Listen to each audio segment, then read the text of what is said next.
السلام عليكم طلاب الصف السادس، شلونكم؟ شو اخباركم؟ ان شاء الله تكونون بخير احبائي الطلاب. وصلنا انا وياكم اليوم الى المحاضرة رقم 3 في الفصل الثاني. وصلنا اليوم الى القطع الثاني الموجود عندنا بالكتاب وهو القطع الناقص. راح ابدأ وياكم بالتفصيل القطع الناقص ونبدي محاضرتنا اليوم ونقول يا الله. شنو هو؟ اولا خلينا نوجد يقول القطع الناقص على محور السينات. بالبداية خلينا نعرف شنو هو معنى القطع الناقص. القطع الناقص هو مجموعة من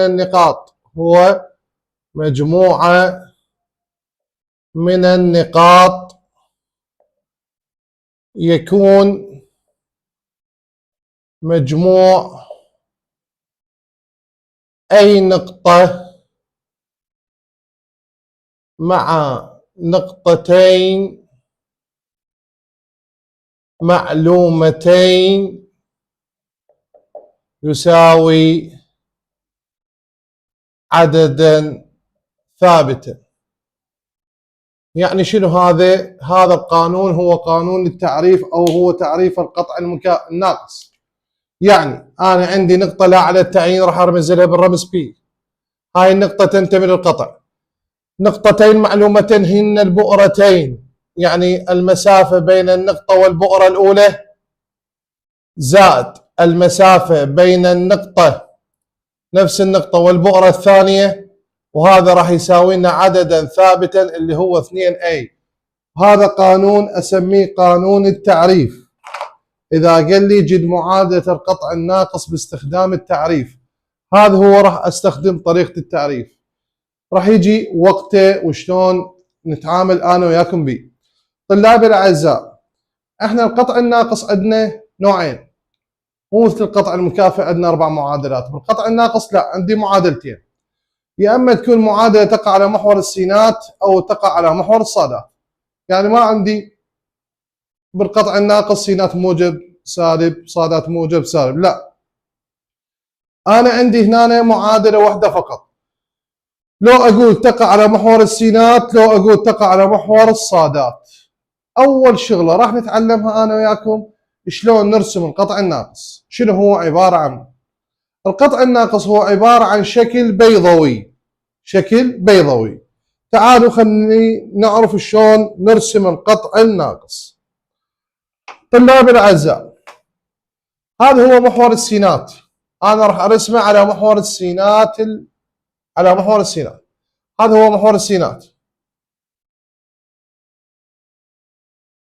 هو محور السينات او المستوى الاحداثي. القطع الناقص عباره عن شكل بيضوي. يعني شنو؟ يعني بهذا الشكل. من اقول يقع على محور السينات بهذا الشكل.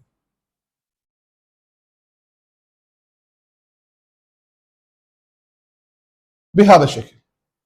هذا هو القطع الناقص، عبارة عن شكل بيضوي، رسم تقريبي. يعني شنو بي 3 نقاط، 3 امور لازم نعرفها. شنو هي الامور؟ اول شيء بداية القطع ونهايته. اكو نقاط على محور السينات واكو نقاط على محور الصادات. هاي النقاط شنو هن؟ راح نحكيهن بالتفصيل. طلابي الاعزاء باو وياي. هاي النقاط هي عبارة عن مسافات، عبارة عن ابعاد، عن مسافة قطع اقطعها على المحور. يعني المسافة من نقطة الاصل منا الى رأس القطع الاول من جهة اليمين، يعني منا الى هنا، هاي المسافة راح ارمز لها بالرمز A. هي نفس المسافة من جهة اليسار، اذا هذا هم رمزها A، ولانه احداثي سالب راح اخليه سالب A. اذا بداية القطع A، المسافة مالته A، والمسافة على الجزء السالب ايضا هي A. هذا اول وحدة. المعلومة الثانية اللي نريد نعرفها، المسافة اللي تقع على محور الصادات، المسافة من نقطة الأصل إلى محور الصادات، هذا منا إلى هنا، هاي المسافة راح أرمز لها بالرمز B. كذلك هاي المسافة منا لهنا راح أرمز لها أيضا بالرمز B، ولأنه جزء سالب راح أخليه هنا السالب B. بقت النقاط المعلومة. النقاط المعلومة طلاب تقع مع المحور نفسه، يعني القطع على من موجود؟ على محور السينات. فالنقاط المعلومة هاي النقطة الأولى وهاي النقطة الثانية، اللي هاي رمزها F1 وهاي رمزها F2. هاي البؤر المعلومة طلاب الأعزاء،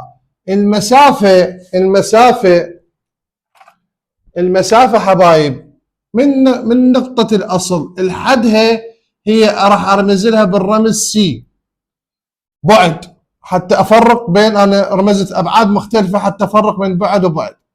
والمسافة أيضا من جهة السالبة لحد البؤرة راح تصير بالرمز سالب C. سالب C. هاي البؤرة وين تقع؟ على محور السينات. هاي النقاط وين تقع؟ على محور السينات. هاي النقاط وين تقع؟ على محور الصادات. كل وحدة وإلها بعد خاص بيها. شو اسمي هاي الأبعاد؟ طلاب انتبهوا يعني. هاي النقطة اللي هنا أسميها رأس القطع، وهاي النقطة اللي هنا أسميها رأس القطع، رأس فيرتيكال V، فراح يصير رمزه V. بما أنه الرأس الأول على محور السينات راح يقول V1. هذا ال V1 هو عبارة عن شنو؟ عبارة عن البعد مالته. من أريد أكتبها بالمستوى الإحداثي إيش قد قيمتها؟ راح تقول لي A وصفر. ليش A وصفر؟ لأنها تقع على محور السينات، فمعناها الصادات إيش قد قيمتها؟ صفر. والمسافة اللي قطعناها على السينات الموجب هي A، فراح تصير A بصفر. نفس الحكي أعيده. هنا أنا عندي رأس الثاني ال V2 راح يصير شنو إحداثياته؟ على محور السينات الصادات صفر. إيش قد المسافة اللي قطعناها من هنا؟ A، اللي هي سالب A. فعندي راح يصير عندي يا اما موجب A يا اما سالب A. يعني عندي كم رأس بالقطع الناقص؟ رأسين، رأس يقع على الجهة الموجبة ورأس الثاني يقع على الجهة السالبة، بدايته إلى نهايته. فراح يصير عندي طلاب الأعزاء V1 و V2. إذا شنو معنى ال V1؟ شنو معنى V1؟ V1 اللي هو A فارزة صفر، او الفي بصوره عامه، الفي، واقدر اقول لانه موجب سالب اقدر اقول موجب سالب، يعني مره موجبه مره سالبه. شو نقول؟ رأسان. هذا الرأسان استخرج من عنده يا بعد، البعد A. اذا الاي دائما منين اخذها من الرأسان. اجي هنا هسه نفس الحاله طلابي الاعزاء، هاي النقطه وهاي النقطه، هاي النقاط التي تقع على المحور الصادات، هاي النقاط هاي اسميها اقطاب.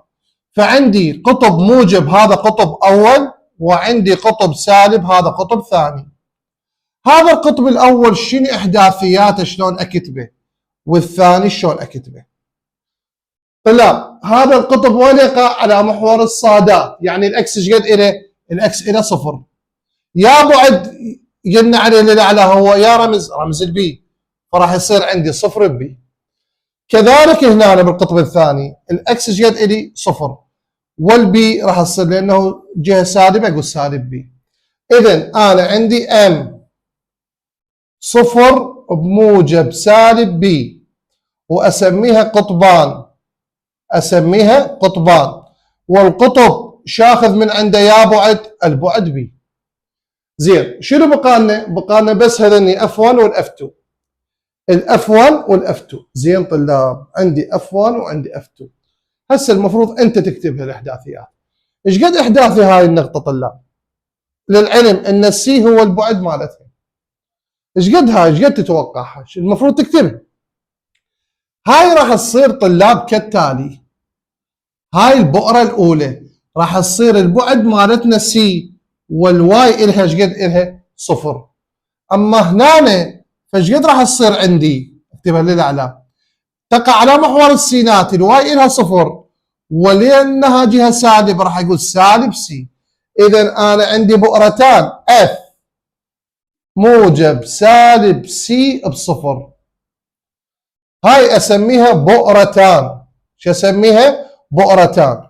والبؤره دائما يا بعد راح ناخذه احنا، راح ناخذ من عند البعد سي. اذا الخلاصه انه القطع الناقص شنو بيه؟ بيه ثلاث امور طلابي حبايب. اولا الرأسان بدايته ونهايته موجب وسالب. القطبان يقع عكس الرأسان، يعني الرأسان اذا كانت على محور السينات فالقطبان يقعان على محور الصادات. وبي بؤرتان، والبؤرتان مع الرأسان، يعني وين يصير الرأسان على محور السينات؟ في المعادله في البؤرتان على محور السينات. يعني ويا القطع وين موجود؟ على يا محور، البؤرتان تقع على نفس المحور. زين، هاي وحده. الشغله الثانيه اريدك تعرف كل بعد ومنين نجيبه. انا عندي ثلاث ابعاد، هو القطع الناقص هذا موضوع يتحدث عن ثلاث ابعاد، بعد A و B و C. الاي دائما نجيبه من الراس، والبي دائما من القطب، والسي دائما من البؤره. اذا هاي كل وحده ولازم تعرفها منين نجيبها. يعني الاي من الراس، البي من القطب، السي من البؤره. يعني على سبيل المثال قبل لا اكتب لك المعادله، لو قال لي بالسؤال رأسان،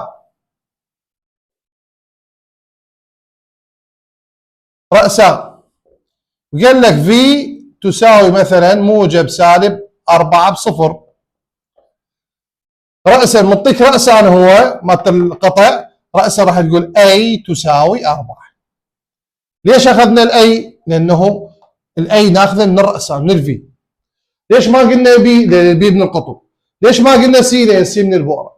ولكن اذا قال لي اف مثلا بؤرتان اف، قال لي مثلا موجب سالب 5 بصفر على سبيل المثال، فرأسا هاي البؤرتان واضح؟ شاخذ من عندها يا بعد؟ اخذ سي، فالسي ايش راح تساوي لي؟ 5. مثلا قال لي بالسؤال ام، الام مثلا قال لي على سبيل المثال 0 بزائد ناقص 3 على سبيل المثال، فالام يا بعد راح اخذ من عنده البي ايش قد اخذه دائما موجبه، دائما ناخذها موجبه، الاي موجبه والسي موجبه والبي موجبه لانهم ابعاد. بهذا الاسلوب راح نتعامل انا وياكم احبائي. نكمل انا وياكم. زين، ورا ما عرفنا القطع الناقص، بقى لازم نكتب المعادله مالته. معادله القطع الناقص التي تقع على محور السينات هي صيغتها كالتالي: x تربيع على a تربيع ناقص اخلي زائد، هذا اول فرق دير بالك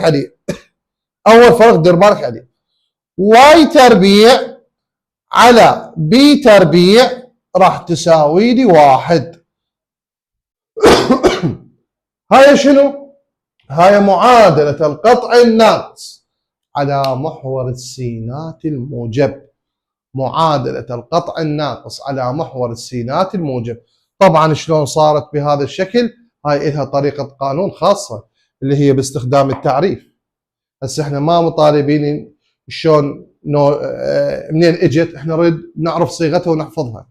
انه شنو عندي بابا بالمعادلة؟ انتبه زين للمعادلة. المعادله من اقول لك اكتب معادله قطع ناقص على محور السينات، راح تقول لي اكس تربيع على اي تربيع زائد واي تربيع على بي تربيع تساوي 1. هاي يا طلاب اسميها الصيغه القياسيه للقطع الناقص. شروط بيها: اول شرط دائما الطرف الايمن يساوي 1، يعني اذا عندي عدد اقسم المعادله كلها عليه واخليه 1. 2 معامل التربيع دائما قيمته 1، يعني اذا عندي عدد هنا انزله مقام المقام وحتى اخلي معامل التربيع قيمته 1. هاي الشرطين دير بالك عليه. ليش استاذ هاي على محور السينات؟ منو اللي حدد لي اياها على محور السينات؟ منو اللي خلى لي اياها على محور السينات؟ او انا شلون اعرف هي على محور السينات؟ غير اكو بيها فد شغله دليل؟ الجواب تعالوا وياي. شباب احنا عندنا 3 ابعاد، عندنا A و B و C، رجاء انتبهوا وياي لهاي المعلومه. عندي 3 ابعاد A و B و C. منو البعد الاكبر؟ منو اكبر مسافه موجوده؟ راح تقول لي مباشره الاي. شوف الاي تبدي منا من الصفر، هذا البعد الاكبر. اكبر الاي اكبر من سي واكبر من بي نفسها. طبعا البي والسي ما يهمني منو الاكبر منو الاصغر، هذا مو موضوعي. موضوعي منو البعد الاكبر. البعد الاكبر اي. فتخلي ببالك الاي تربيع جوا من موجوده هسه، جوا محور جوا الاكس تربيع، معناها المعادله تقع على محور السين. اذا المقام الاكبر جوا من يصير؟ اذا صار جوا الاكس تربيع فمعناها هو الاي تربيع، والاي تربيع هو البعد الاكبر، فمعناها هو المعادله تقع على محور السينات. هسه هذا الحكي على محور السينات، زين خلينا نحكي على محور الصادات. الرسم راح يقلب طلاب، بس هذا الفرق. يعني شنو؟ يعني هسه هذا الرسم مالتي، هذا هو البعد طبعا بهذا الشكل. القطع المكافئ بكر مع السينات راح يصير وين هسه؟ على الصادات، يعني راح يصير بهذا الشكل. بهذا الشكل.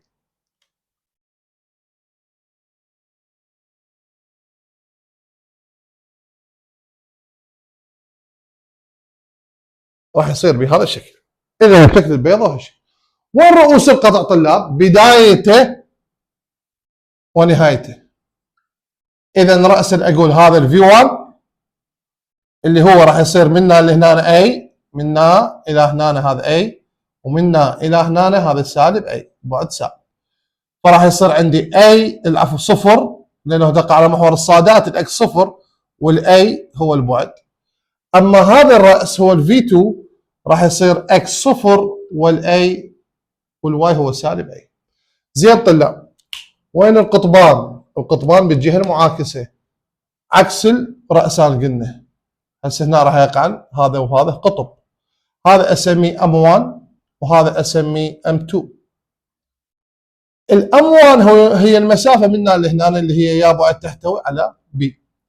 فكلش كيف راح اخذ بس الموجب هو نفسه بالسالب، يعني هنا عندي سالب بي، فراح يصير هاي النقطه تقع على محور السينات، فراح تصير بي بصفر، وهاي النقطه شو تصير عندي؟ سالب بي بصفر. زين حبايبي، زين حبايبي، هسه رأسان وقطبان، بقت شنو؟ البؤرتان. وين؟ قلنا مع القطع. مع القطع، القطع وين موجود؟ هو المعادل البؤرتان عليه، او بالاحرى الرأسان وين موجوده؟ البؤرتان وياهن. الرأسان على محور الصادات، فالبؤرتان هنا بالنص تقدر تقول هنا. البؤرة الأولى دائما على الموجب والبؤرة الثانية دائما على السالب كتسمية. المسافة منا لهنا هي مسافة سي، فراح يصير عندي هاي على الصادات صفر فارزة سي، وهاي كذلك صفر فارزة سالب سي. إذا بهذا الأسلوب نرسم القطع الناقص. من أقول لك اكتب معادلته طلابي، راح أجي أقول واي تربيع أو العفو اكس تربيع على بي تربيع زائد واي تربيع على اي تربيع. هذا ايش قد راح يساوي لي؟ راح يساوي لي 1. شوف هنا شنو اللي تغير عندي طلاب؟ اللي تغير موقع المقام. هسه الاي تربيع جوا صارت جوا الواي تربيع. جوا الواي تربيع، ليش؟ لان القطع يقع على المحور الصادات، فمعناه ان الاي تربيع جوا الواي تربيع. هذا هو معادلة القطع الناقص سواء كان على محور السينات أو كان على محور الصادات. زين، عندنا أنا وياكم مجموعة من الملاحظات. مجموعة من الملاحظات، هاي الملاحظات مهمة جدا، راح تدخلني في موضوع اللي هي حل أسئلة القطع الناقص. أول ملاحظة طلابي الأعزاء، أول ملاحظة الملاحظة الأولى، دائما أي هو أكبر من B والA هو أكبر من السي، فإذا أكو بعد، أكو علاقة، هاي العلاقة نسميها علاقة حلال المشاكل. شنو هاي العلاقة؟ ماكو سؤال بالقطع الناقص ما ينحل إلا بوجود هاي العلاقة، إلا بوجود هاي العلاقة. شنو العلاقة؟ العلاقة تربط الأبعاد ثلاثة السور. فقط عندنا سؤال واحد بالقطع الناقص ينحل بدون هاي العلاقة. أما بقية الأسئلة الموجودة عندي بالمنهج كلهن ينحلن بقانون حلال المشاكل اللي هو الجوكر نسميه. شنو هذا القانون؟ يقول السي تربيع تساوي اي تربيع ناقص بي تربيع. هذا القانون، هذا القانون. يعني طلاب اكو حكايه اريدك تعرفها. شنو هي؟ شباب هذا هنا كم بعد او كم رمز عندي؟ 3. كل 2 معلومات نحسب ثالثهم، كل 2 معلومات نحسب ثالثهم. يعني اذا عندي A و B اربعهن اطرحهن تطلع C تربيع، اجذرها تطلع C. اذا عندي A و C انقل البي من السالب واجيب السي هنا، وايضا اطرحهم واجذرهم وتطلع البي. كذلك اذا اريد الاي لازم عندي السي والبي، انقل البي منه راح يصير جمع، اجمعهم واجذرهم وتطلع قيمه الاي. كل 2 معلومات نحسب الثالث. هاي الملاحظه الاولى.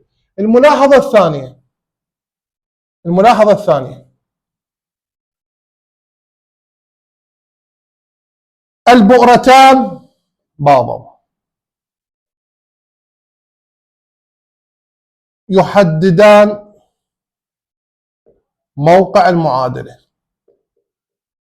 أو نوع المعادلة. حتى نكون أدق نقول نوع المعادلة.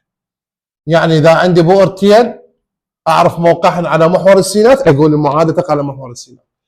إذا عندي بؤرتين تقع على محور الصادات أقول المعادلة تقع على محور الصادات. بعد الرأسان يحددان نوع المعادلة. كذلك الرأسان وين موجودة يحدد لي اياها على السينات او الصادات. كذلك القطبان، القطبان ايضا يحددان نوع المعادلة. اي وحدة من هذني معلومات الثلاثة اللي بمادة الابعاد مادة النقاط اعرف المعادلة وين تقع. زين، ملاحظة 3. ملاحظة 3. بالقطع الناقص اكو شغله اسمها الاختلاف المركزي. هاي الشغله الاختلاف المركزي احنا راح نرمز لها بالرمز اي، ودائما قيمته هذا راح يكون اقل من 1. اقل من 1. شنو قانونه؟ طلاب انتبه، شنو قانونه؟ الاختلاف المركزي الى قانون دائما هو البعد سي على البعد اي، ولان السي اصغر من اي فشي اكيد الناتج راح يكون اقل من 1. دير بالك، هذا الاختلاف المركزي يحدد نوع القطع. الاختلاف المركزي يحدد نوع القطع، مو المعادله، لا، نوع القطع عرفه ناقص مكافئ زائد القطع الاخير. شلون؟ اجاك بالسؤال قال لك قطع مكافئ، قطع مخروط الشكل اختلافه المركزي 1/2. قطع مخروط الشكل اختلافه المركزي 1/2. معناها شنو؟ معناها نص، والنص اقل من 1، فاعرف بما انه الاختلاف المركزي اقل من 1 معناها قطع ناقص. قطع مخروط الشكل اختلافه المركزي 5/7. معناها شنو؟ معناها انه اقل من 1، يعني 5 اصغر من 7، فمعناها اعرف القطع شنو هو اللي جايني بالسؤال، قطع ناقص بهذا الاسلوب. وهذا هم عليه مجموعه من الاسئله. اكو بعض المسميات نريد نعرفها طلاب الاعزاء. شنو هي المسميات؟ لو انتبه طلاب هنا او هذا الرسم، انتبه شوف باور، ايش قد المسافه من الراس من بدايه القطع الى نقطه الاصل اي، ايش قد المسافه من نقطه الاصل الى نهايه القطع اللي هي هم اي، اللي هي بس الجهه السالبه. اذا البدايه والنهايه بعد، فاقدر احسب بدايته الى نهايته، فشو اسوي حتى احسب بدايته الى نهايته؟ اجمع الابعاد. ايش قد البعد هنا اي، ايش قد البعد هنا اي، فاجمعهم. هاي الابعاد بدايه القطع الى نهايته اسميها المحور الكبير. اسميها المحور الكبير، او اسميه مثلا العدد الثابت. العدد الثابت. طبعا خلي مجال شوي. لو اسميه المحور الكبير، او اسميه فارزه مثلا العدد الثابت، او اسميه المسافه بين الرأسين. شوف هاي المسميات الثلاثه، اي وحده تجيك بالامتحان بالسؤال رأسا تقول هذا يا بعد، هذا معناها 2 اي. 2 اي مثلا قال لك المسافه بين الرأسين 10، راح تجي تقول 2 اي تساوي 10، اذا اي تساوي 5. حسبناه رأسا من تحسبه تربحها، اي تربيع تساوي 25 بهذا الاسلوب رأسا مباشره. بعد عندنا ابعاد، من هو البعد الاخر؟ كذلك شوف هسه البي، الام، الاقطاب. اذا اقدر اقول هذا نسميه محور كبير، هذا ايش راح اسميه؟ محور صغير. المحور الصغير، او اسميه المسافه بين القطبين. ومن يقول لي المسافه بين القطبين او المحور الصغير راسا اقول له 2 بي، واحسب قيمه البي. طبعا خليها ببالك القطع الناقص يحتوي على محورين، محور كبير ومحور صغير. وين هن؟ هذين هن اللي بداخل القطع، اللي بداخل القطع.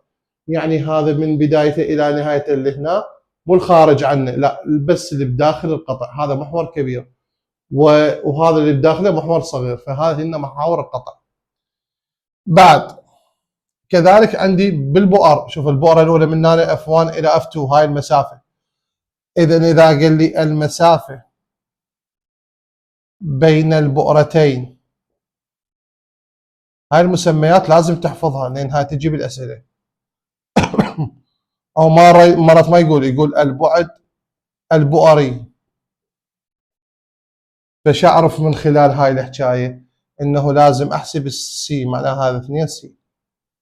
اذا عندي 2 اي طول المحور الكبير، وعندي 2 بي طول المحور الصغير، وعندي البعد البؤري او المسافه بين البؤرتين اللي هي 2 سي. زين. بعد شنو عندي بالقطع الناقص؟ ملاحظه 5. شنو عندنا بالقطع الناقص؟ عندنا بالقطع الناقص طلابي حبايب، عندنا مساحه القطع. مساحه القطع الناقص،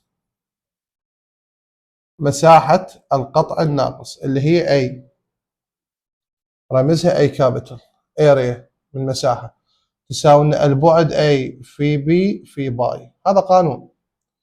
وعندنا محيط القطع الناقص. محيط القطع الناقص اللي هو عندنا بي بارامتر. هذا ايش راح يساوي لنا؟ 2 باي في تحت الجذر التربيعي اي تربيع زائد بي تربيع على 2. هذا هو قانون المحيط. ملاحظة 6 طلاب الأعزاء دير بالكم عليها، ذني ملاحظات، ذني أساسيات عندنا. طلاب إذا قال لي بالسؤال قطع ناقص يمر،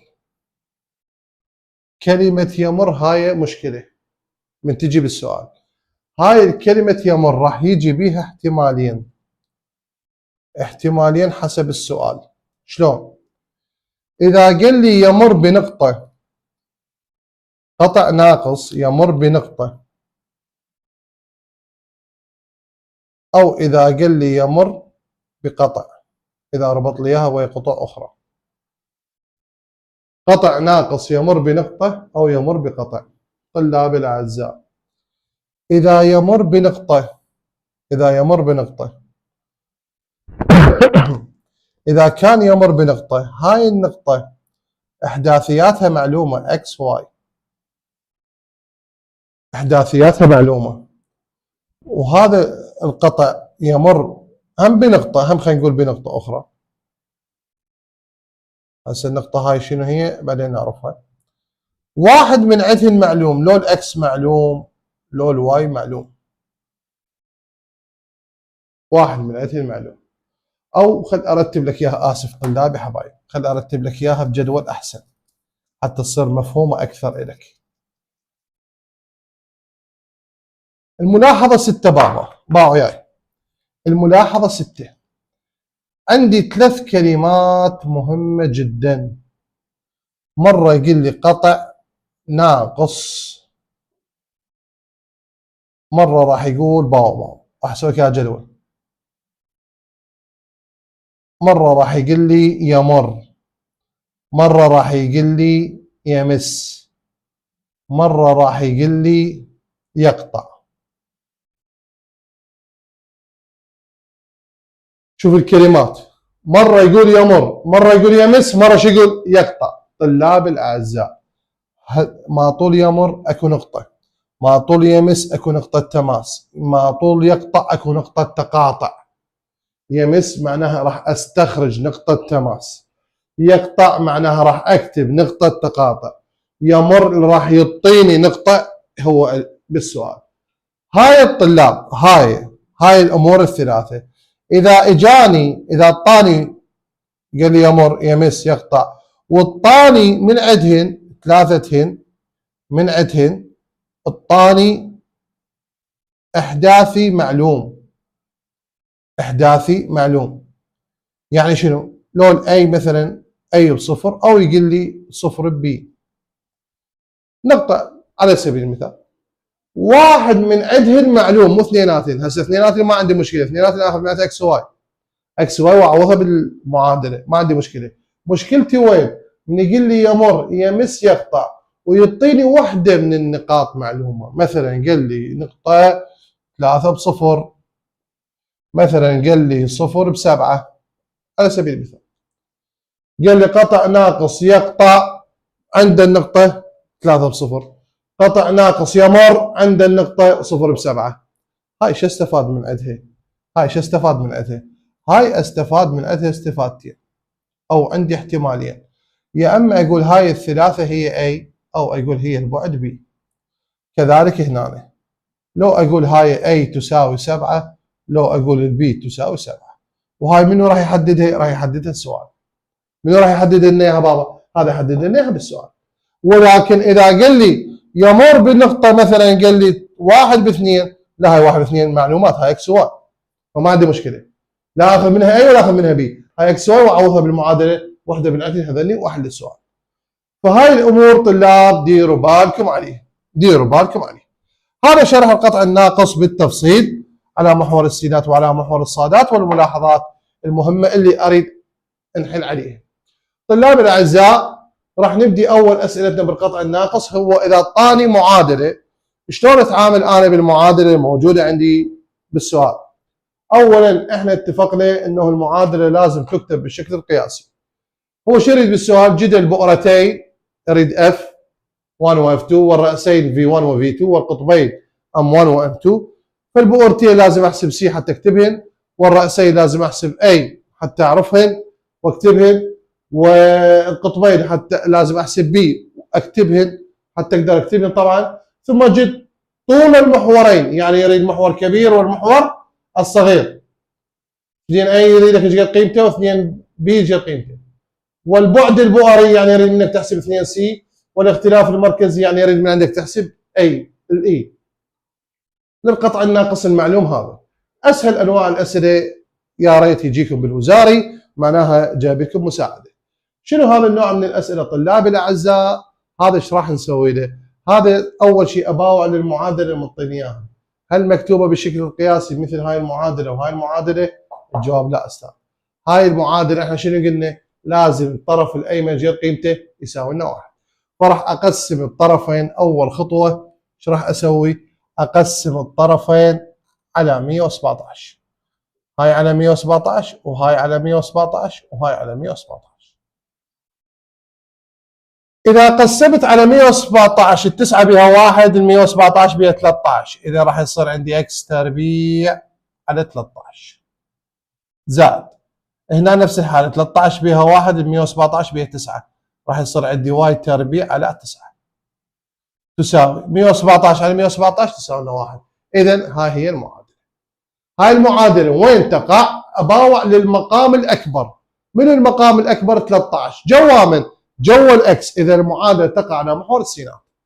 إذا منو الأي تربيع ل 13 ومنو البي تربيع ال 9. إذا رأسا راح أجي أقول أي تربيع تساوي لنا 13 معناها الأي تساوي زائد ناقص جذر 13. إذا الرأسان من خلال الأي أكتب الرأسان. راح أقول في هي وين تقع على محور السينات؟ فموجب سالب جذر 13 فارزة 0. هذا شنو؟ هذا الرأسان. البي تربيع تساوي لي 9 معناها البي أجذر الطرفين تساوي لي زائد ناقص 3. من خلال البي شو أحسب القطبان. القطبان عكس الرأسان. الرأسان على السينات القطبان على الصادات. إذا 0 زائد ناقص 13 العفو زائد ناقص 3. هذا القطبان. عندي أي تربيع عندي بي تربيع شو أحسب؟ البعد الثالث اللي هو سي تربيع. يلا الطالب سي تربيع تساوي لنا أي تربيع ناقص بي تربيع. طلاب 13 ناقص 9 الجواب 4 معناها السي تساوي زائد ناقص 2. إذا عندي سي شكتب البؤرتان مع المعادلة ويا الأي تربيع. إذا البؤرتان اف.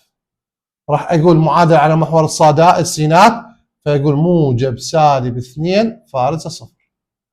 وجدنا الرأسان القطبان البؤرتان. يقول جد طول المحورين. إذا أجي أقول له المحور الكبير اللي يساوي لي 2 اي ويساوي 2. الاي هو جذر 13 اضربهن فمعناها 2 في جذر 13. المحور الصغير هو قيمته ايش قد؟ 2 بي. 2 عندي البي قيمتها 3 دائما ناخذ الموجبات طلاب فمعناها 6. البعد البؤري اللي هو 2 سي 2 السي 2 ف2 في 2 جديد يطلع لي 4. الاختلاف المركزي تطبيق مباشر للقوانين اللي هو اي تساوي السي على اي زين السي قيمتها 3 العفو 2 والاي قيمته جذر 13. الاي قيمته جذر